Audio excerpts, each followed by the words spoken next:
Wasit Asal Oman dituding menjadi perampok kemenangan skuad Garuda atas Bahrain di laga lanjutan Grup C putaran ketiga kualifikasi Piala Dunia 2026. Lalu apa yang bisa dilakukan PSSI dan juga tim Garuda? Kita bahas bersama dengan pengamat sepak bola nasional. Sudah ada Bung Kesit Handoyo. Selamat malam Bung Kesit. Selamat malam Mbak Anissa. Baik, Bung Kesit ini mewakili seluruh pecinta sepak bola Indonesia yang tadi malam sepertinya sangat sakit hati. Tapi kalau dari kacamata Anda sebagai pengamat, bagaimana Anda menilai penampilan terutama dari wasit Ahmed Alkaf? Apakah memang layak dianggap sebagai kambing hitam kegagalan skuad Garuda memenangi laga, Bung Ahmed?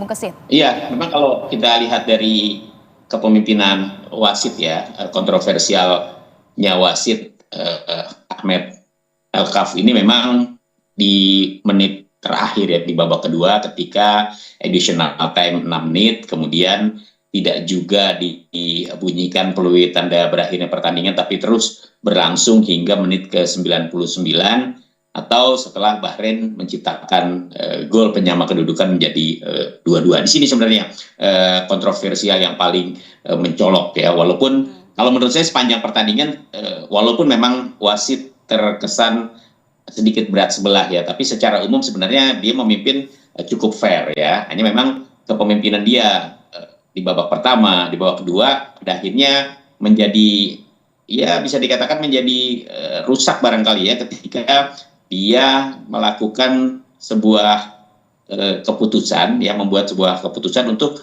mengulur waktu hingga menit 99 atau setelah Bahrain bisa menciptakan gol, setelah itu bola ditaruh di titik tengah dan game over, artinya selesai begitu ya. Kontroversinya memang di situ. Ini tentu saja memang memberikan kerugian ya buat Indonesia yang akhirnya harus merelakan hasil yang sebenarnya sudah di depan mata, kemenangan yang sudah di depan mata akhirnya sirna karena Bahrain bisa menciptakan gol penyama kedudukan.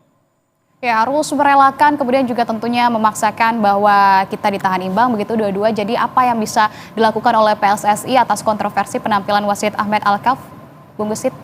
Ya, yang kita dengar memang PSSI kabarnya ingin melakukan protes ya. Ya silakan saja sih, artinya protes itu terbuka ya, boleh dilakukan oleh PSSI kepada AFC.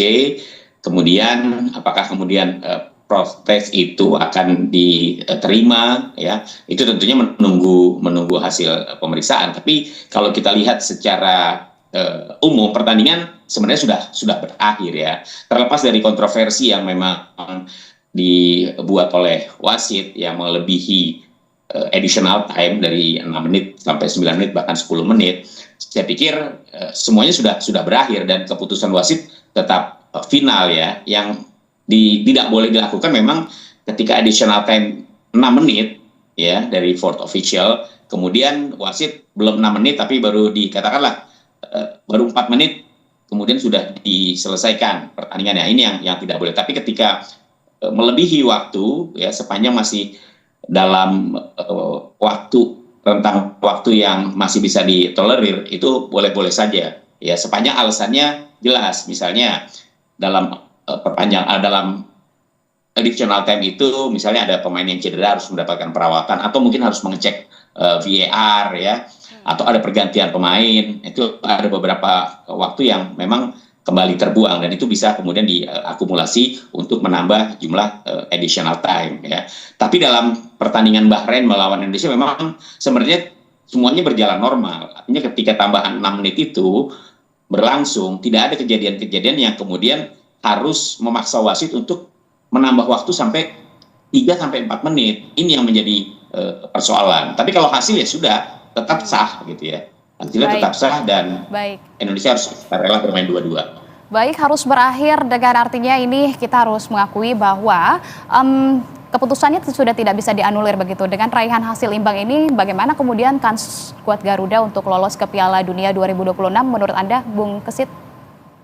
Ya kalau kan sih masih terbuka ya Mbak, karena Indonesia dari 3 pertandingan kan memang belum terkalahkan. Indonesia meraih 3 poin ya, seri menghadapi Saudi Arabia, kemudian seri menghadapi Australia, dan kemarin seri menghadapi Bahrain. Masih ada pertandingan-pertandingan lainnya. Tanggal 15 Indonesia akan menghadapi China ya, tuan rumah China, dan kans untuk bisa memenangkan pertandingan saya pikir sangat terbuka di tengah tim China yang menurut saya saat ini sedang terpuruk ya. Mereka masih belum bisa bangkit dari kekalahan demi kekalahan yang terus mereka rasakan, dan ini bisa menjadi momen yang sangat bagus bagi Indonesia untuk meraih poin penuh pada saat menghadapi tuan rumah China. Ya, untuk menghadapi lawan selanjutnya, jadi apa nih catatan kira-kira yang harus diperhatikan dari laga kontra Bahrain mungkin sebelumnya, dan apa yang harus diperbaiki untuk dipersiapkan skuad Garuda saat menghadapi lawan China? Ya, pertama tentu para pemain harus segera melupakan peristiwa di Bahrain, ya.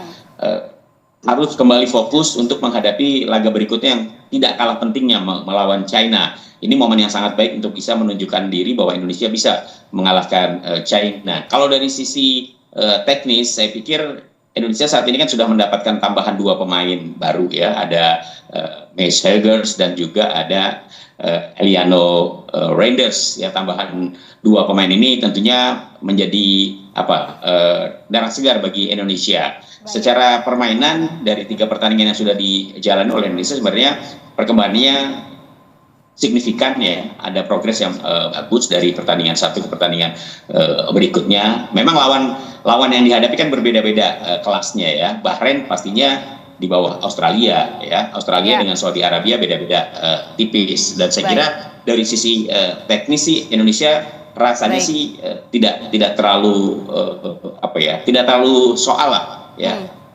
Begitu. Oke, baik, sepertinya kita harus segera move on begitu ya. Terima kasih kalau begitu atas penjelasan Anda, pengamat sepak bola nasional Kesit Handoyo. Selamat malam dan salam sehat selalu.